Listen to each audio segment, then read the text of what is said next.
مرحبا بكم في خيمتي. اليوم جبت لكم وصفة هاد لو كيك بالتمر اللي راح يكون بلا سكر. هاد الوصفة راح تخلي الناس تستمتع وتحافظ على صحتها في نفس الوقت. اول شي عندي 200 غرام من التمر مع 200 مليلتر تاع الحليب، راح نحطهم فوق النار قيس ما يسخن هذاك الحليب والتمر تاعي يسهل لي باش نرحيه بالبغا ميكسور. وهنا تقدروا تستعملوا ان بلندر. نحط الخليط تاعي في ريسيبيون، زدت عليهم 3 حبات تاع ولاد الدجاج مع قريصه تاع الفلور دو سيل. تقدروا تستعملوا الملح العادي، شويه من القرفه، ونخلط مليح بالفوي.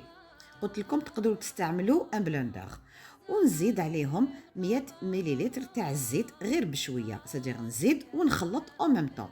عندي 200 غرام من الفارينه مع ان باكي دو لوفور تاع الحلوى اللي راح نغربلهم ونزيدهم بشويه حتى يتجانس كامل هذاك الخليط.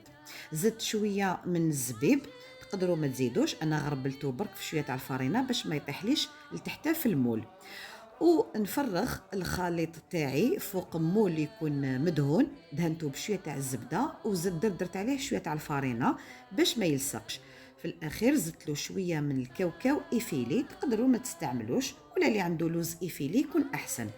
نحطه يطيب في الفرن يكون مسخن مسبقا على 180 درجه لمده 45 دقيقه.